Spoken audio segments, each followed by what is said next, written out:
Now, as we go into segment 2, we'd like to just remind you, please like, share, subscribe. And if you have any questions, put them in the comments, reach out to us. You get my Twitter handles there. Always happy to talk and go through different things. So when we start looking at what's happening on the weekly data numbers, here you can see the current number is that 14.1 million barrels a day of demand versus the 13.6 that we had last week, with the average still at about 13.36, 13.4.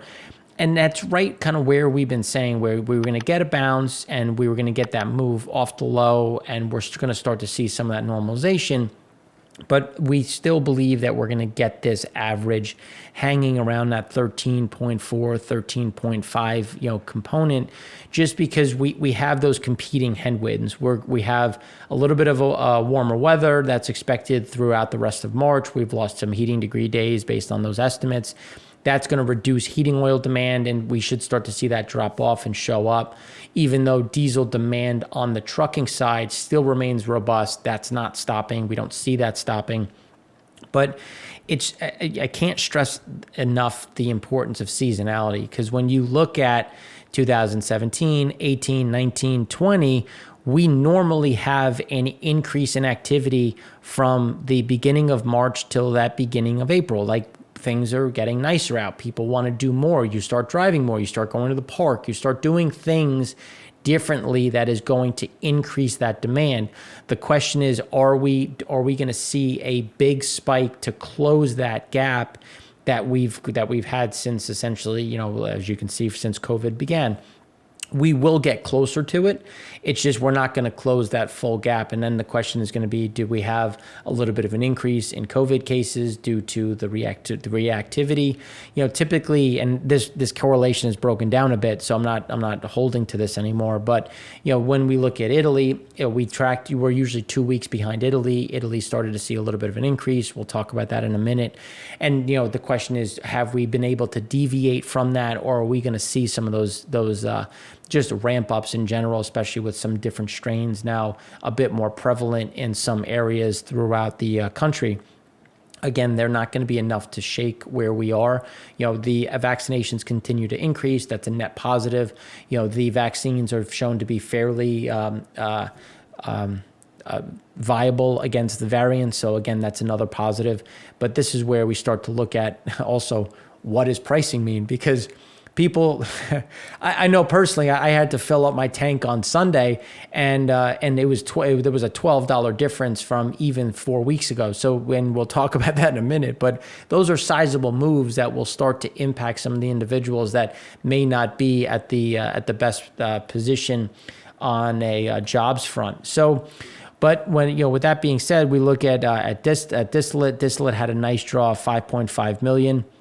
That came from pad 1 with a drop of 3.2 million and pad 3 of a drop of 1.3. So when we look at the different backdrops, you can see that on a year over year, we're still elevated by about 9.4 million barrels. But on the 5-year average, we're only 6 million below. We're 6 million below, which again, kind of normalizing along that 5-year, which is a net positive. But we still have a lot of product coming into the U.S. Now, just based on it actually just came across. So the gas oil M1, M2 weakened again.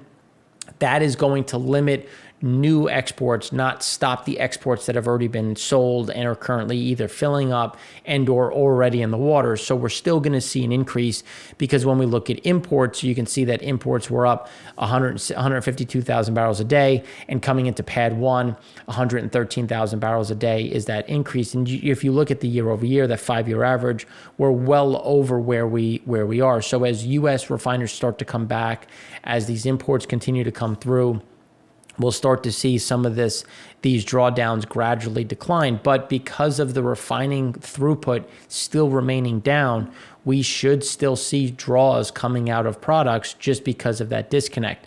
So again, it's just going to be a matter of where do we go. And just when you look at the general move on the seasonal level, going back since 1992, we typically have a draw going into the beginning of April. And then as we go through April, we start to see some of those builds. And that's just, again, that heating demand side of the equation that we normally kind of expect in terms of where things are. And if you remember last week, gas, oil, and diesel flows to the U.S. surged to a total of about 2 million tons in February. About 1.86 million tons of those shipments are still underway. So we still have a big gap to fill that's still going to come through with more tankers for March. 4 have already sailed, and several are still waiting or are currently loading, and they still haven't been released yet. So again, we still have enough capacity coming to the U.S. It's just going to be a matter of where does that sit going forward. But with that being said, we still have that strong demand. So you can see that we normally get that spike at this point in time. You can see it on the average. You can see it on the top of the cloud. It's in, we actually, which is a net positive, we took out that February high. It's just, this is going to be lumpy. So now we'll start to see this walk back a bit, and just, it's going to come down to those movements of when is it being pushed into the market, refill heating oil. Typically, for anyone who has heating oil, you can attest to this. Typically, you kind of get your last shipment, as you go through, the middle of March. And then that typically lasts you, depending on what your cycle is and what you're using it for. That'll last you longer and longer, especially based on what the weather dictates. But on the trucking level, we still have a significant amount of headwinds that remain in the market. That's coming from Pad 5 as well. And we'll talk about that in a minute. But you're still seeing some of this residual coming through, still some of this backlog that is still struggling to kind of normalize. And that's keeping this demand very, very elevated. So it's just going to be a matter of what does that normalcy look like. You can see rates are continuously moving up. And I don't know for anyone who gets normal deliveries, but I know for us, we've already been hit with diesel surcharges. Those are going to continue to go. That's from February into March. So I didn't have the surcharge in February. Now we're starting to get hit with surcharges in March because diesel is already over $3 throughout the United States. So typically when you cross that threshold, you start to see some of those increases because, just based on what the assumption was, what the pricing is. So again, these are things that are also going to point to more inflation, which we'll talk about in the economy show. Now, on the rail traffic side, again, speaking back to where trucking is as well, we had a big spike in activity on carloads, but just remember that we're also going to get easier comps versus 2020, and those comps will increase in ease in terms of where things are, because if you remember this time last year, we were starting to panic. They were starting to become bigger issues, and then that was when we started to go into that lockdown, and we saw that big decline. But with that being said, as we've been saying, grains, fertilizers, all of those things are going to remain very strong. So we don't see that changing. That's something that's going to remain elevated even against, 2020 and 2019, if you go back in time, just because we do have a lot of that demand. Intermodal had a really healthy spike. But if you just look at the year to date, it's still sitting at that 8.6%. That's where we think we're still gonna hit. We could probably get one more increase just based on that week over week number on the intermodal side as we head into next week, which will be a net positive. But when we look at petroleum products, motor vehicle parts, non-metallics, those are things that we see as still being a bit more of a headwind. And it's just the demand side. We're seeing a little bit more manufacturing picking up. Inventory is getting sold. So those will start to get a little bit better, but we still have those headwinds on manufacturing on the auto side just because of those chip shortages that we've been talking about. But net total traffic is up. Again, all of this is net positive for that diesel consumption as we go through on the shipping, on the logistics side. And then rounding that out, we're starting to get a little bit of a normalcy into some of the numbers as we get these signals into LA. Depending on where you are, and now that we're starting to get California reopening, there's still some overhang. I don't know if you follow Zero Hedge on Twitter, but they've had some pretty cool shots of just how many boats are just sitting there waiting to offload. And this is just giving you one of those snapshots. It's down versus where it has been. So some of that has started to normalize and started to pull through. But just looking at the year-over-year change, 386%, 107%, 135%. So we're still getting some declines week over week as we start to get some speed back into the market. But we're still very much in a backlog. We're still trying to work its way through. This will provide support for trains, trucking, and then those year-over-year comps will look even better just because of the low base setup, but also because we just have more stuff coming into the market, which we're still importing inflation if you think about where PPI is. But again, those are things that we're going to talk about more in the economy show. And just touching on real quick, some of the increases in or I should say some cooling that's hitting in some of the parts of the Midwest, going into the South. It's not going to cause the same freeze off, just to be clear, but you're seeing that you're still going to see some cold, which will also hit some of the demand levels, just because, it's not that it's going to get to freezing, but you're going to be into that 50s, 60s level. But when you look at the Northeast and a lot of these areas where if you remember, Pad 1 had some of the biggest drawdowns in diesel, you're just not going to get that same demand because things are getting a little bit warmer. And then when we look at the net view for all of March, you can see that essentially from the Rockies east, we're going to get fairly warmer temperatures than average. And when we look at precipitation, we're going to see a decent amount of precipitation coming through a lot of the breadbasket states, or some of the growing states, which should be fairly strong. But we're also going to get some drier weather in the breadbasket states, which is going to be interesting, and what we're going to always be looking at when we're talking about where is planting, where is grain, where is food, and what is that going to mean for grains in general. So now shifting gears to gasoline, you can see that massive drop that's come from the top. So we were right in setting that new seasonally adjusted high, and then Texas freeze off, and the collapse continues. So when we look at the year-over-year change, we're down 15.4 million barrels versus year over year, 15.3 versus the 5-year.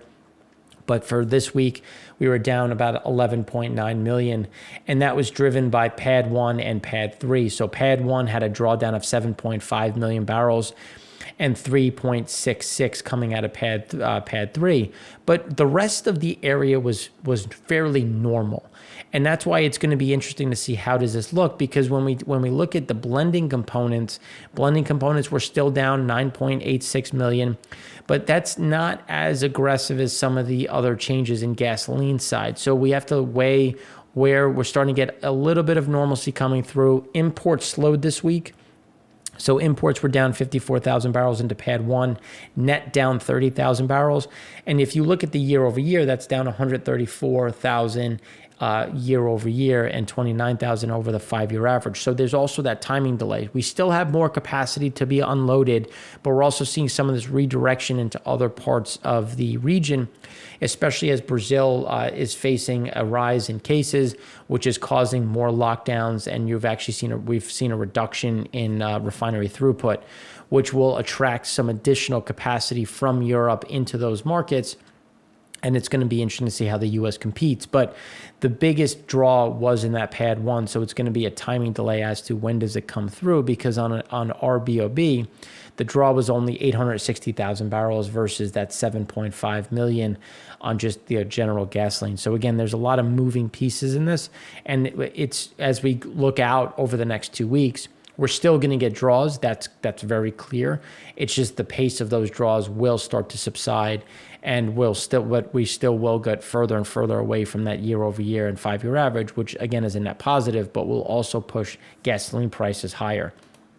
Speaking of gasoline prices, here's where as we close out the March 8th, you can see that we're up to $2.77 in the U.S. And for those on the West Coast, it's painful to say, but you're at $3.34 on average. And if you just look at that week over week change, and then more importantly year over year, we're talking about essentially a 40-cent increase year over year, which is meaningful when you're talking about inflation and that base effect. And then as we turn to the diesel market, we're at about $3.14. And when, again, coming back to the year over year, that's about 33 cents over that year over year, with the steady increase that we've seen so far week over week has been anywhere between 5 cents and 7 cents for the most part, pretty stable, which again speaks more pain that's going to come because the CPI, I know, and we'll talk about this in the econ show, but CPI numbers continue to do their thing and underweight everything. But when we start looking at some of these data points, you can see that we closed that February pretty strong on these increases in energy prices, and March is not slowing down. And as we start to get a little bit more demand because of the weather, and then we have these disruptions, we're still going to get those increases in pricing.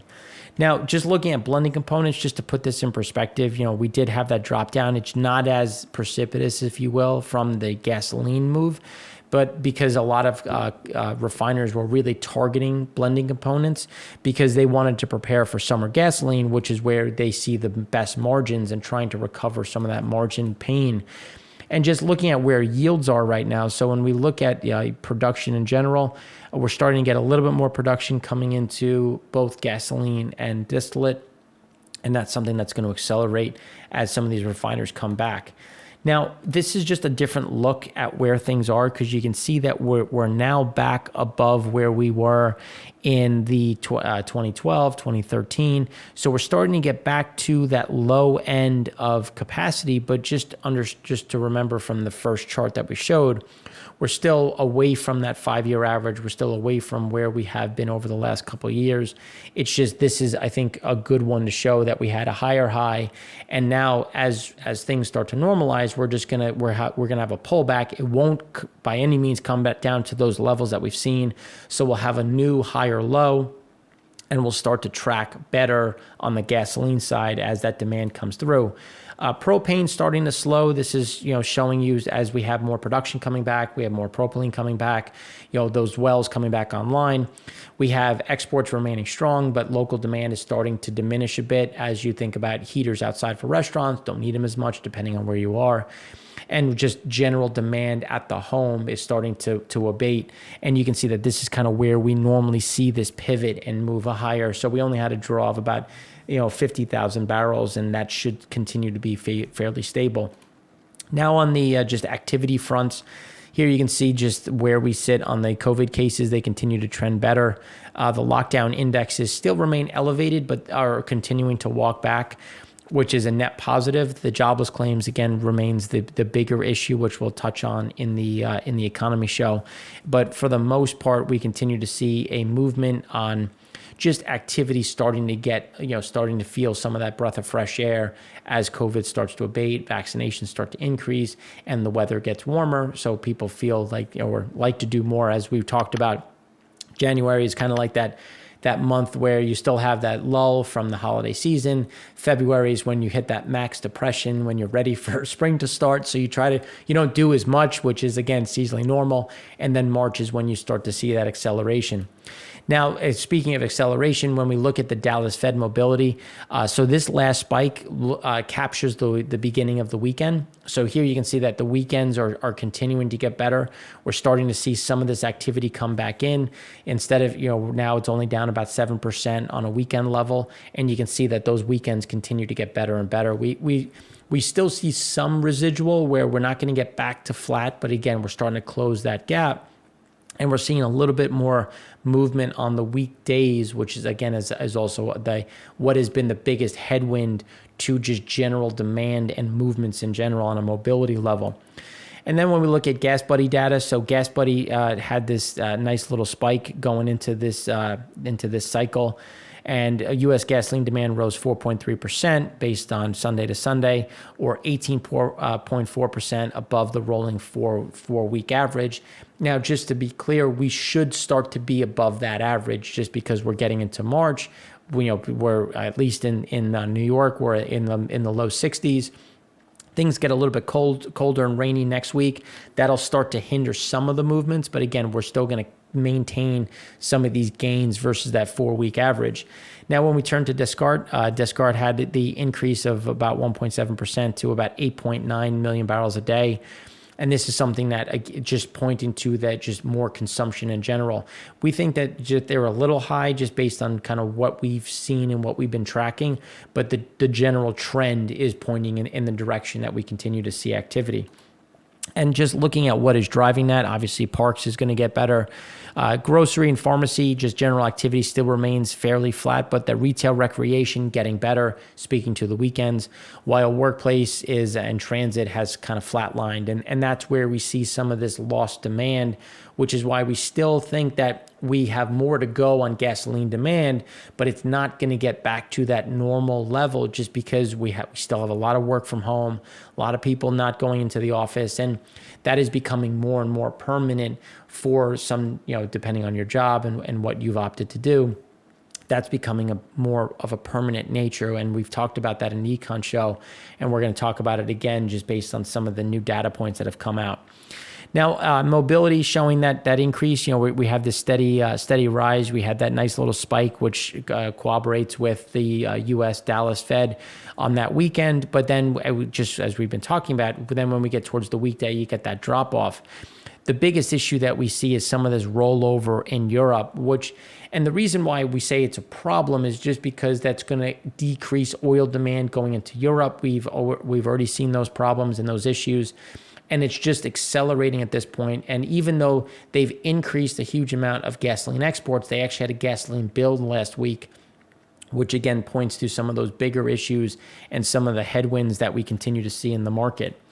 Now, just looking at employees returning, so I thought this was a great backdrop in terms of the regions where it's returning, and this is what we've been talking about, where the Midwest is where you see the most driving. Same with the South. So the fact that those are starting to get back to normal, and by back to normal, I mean back above to the high, and we'll continue to see that creep higher in general. But again, the Northeast and the West continue. Well, even though they've started to loosen restrictions, a lot of people still aren't going back to the office. They're still remaining home. So even though it's gotten back to where it was pre-holiday, it's not too much of a driver, but miles driven is always been stronger in the Midwest and the South. So this is going to be one to watch. But again, this is why we keep talking about gasoline demand getting better, but not going back to normal. And this is the kind of that perfect chart that highlights that. Now, on the flying side, people are starting to feel a little bit better in terms of when they're looking to fly in general. So plans to fly in the next 6 months have started to get better, while do not plan to fly has gotten less as you've started to flip. But we still see over 50% of people saying that they're still not willing to fly over the next 6 months, and that's really starting to show up in some of these data points that we've seen on what airlines are planning. And then when we look at, how quickly, this is when we look at under 1 month, 2 to 5 months. So we've seen people that are looking to do it in under a month, and it's correlating pretty closely with those that have gotten vaccinated, which is kind of that net positive. But then when we look at 2 to 5, 6 months, that's what airlines are looking at for bookings, which is why we did see some declines in bookings as we go into April and May. So then, but when we look at COVID cases, here you can see some of this normalization in general. The trends remain to be in our favor, which is, again, the net positive. The ones that we want to continue to watch are daily cases and daily tests because, again, allergy season starts. People might get concerned because they have a runny nose, scratchy throat, what have you. So daily tests will remain above that low, but again, trending in the right direction just in general, as current hospitalizations and deaths trend in the way that we all want it to. So then when we start looking at some of the data abroad, here the U.S. is continuing that trend, while Europe has hit this plateau, which is what we continue to see. Asia Pacific, something similar. Germany's seen a little bit of an increase in general, still moving in the right direction, but on average has been seeing some steady increases, which we'll talk about more on the Econ show as well. France, something similar, where we're getting a little bit more of those spikes. And then India has seen some cases, they've stopped going down and they've started to actually tip higher a bit, but it's more provincially based. Some provinces continue to move in the right direction, while others are actually starting to see an increase instead of even a plateau or decrease. So that's going to keep India a little bit guarded, and that's one that we're going to talk about more. While South Korea remains elevated, but Japan continues to move in the right direction. And we should get commentary actually this week on if they're going to start lifting some of the restrictions, while South Korea will remain in place. The one thing that is positive, we have closed the gap from the drop down that we saw in the U.S., where we're now seeing more vaccine doses being administered. So we're moving in the right direction. Some of these guys are starting to get their vaccines. Anyone who wants one, they've started to widen who can get it, which is again a net positive as people get vaccinated. So this is all trending in the right direction to get people back on planes. Again, there's going to be some of that limitation on how many people get back. But again, these are going to be those net positives that we talk about. As we were saying last week, we had that drop in just jet fuel demand. And these are those different issues that we've talked about with where are they going, how does that look, and just what is the general view on where demand is in overall. So we did have that lower low. That's what we've kind of been talking about, where we expected that lower low, not getting to that low that we achieved in the beginning of middle of January. But now we're going to stay within this kind of waffle back and forth now that we've had, some of that refill from winter break. We're going to get some of that pull through for spring break. So that will put us back up. But you can see that we normally are just tracking similar moves that we have on that average base. So again, nothing out of the ordinary. China and the U.S. continue to add back flights. China, as they get out of Lunar New Year. And then when we look at the U.S. as we get out of that slowdown coming from the Texas blackout and just the general weather issues in general. So when we look at what's coming up, there was about 1,500 more departures on average each day, week on week. But when we look forward, when we look at where things are going, we continue to see cancellations coming through. We've had about another 15% cancellations. 8% cancellations through April, and then in May there's another 4%. So April saw a decline of 8% of flights, and May saw a cancellation of 4%. Again, kind of adjusting those departures as just based on what are ticket sales doing, what are tickets in general doing. So you're starting to see some of those departures pare down a bit. And it's starting to correlate into, some of these moves. We hit over 1 million on several different points. So here is, right now we're at about 823 million people, 823,000 people going through TSA. So we still think that you're going to be in this range. It's just a little bit higher, something closer to 750 to 1 million at this point, just based on those seasonal adjustments. And as we look at last year, this is when things started to slow down. Going into March, people started to cancel tickets, things started to adjust. So the comps are going to start getting a little bit easier in general when we look at year over year. So we should see this kind of, start to converge. It's not that we're getting a lot better. It's just, the comps are getting easier. So we're starting to see some of these pairbacks in general. And then looking at just the rollout of global, OPENTABLE restaurant data, as we've been saying, we're now we got pretty close to where that range is. And we just think that we're going to stay in this range, and we're going to start to get a little bit closer to higher highs, a little bit better lows. But we're still going to stay fairly tight in general. And when we say that, just look at kind of where we are on a global level. Germany, Ireland, UK still remain down. That's not changing anytime soon. Germany just extended things another week. So as long as that happens, that's going to keep us fairly sticky in this, call it, down 34, 35% on the weekends, only down 50% on, 45, 50% on the weekdays.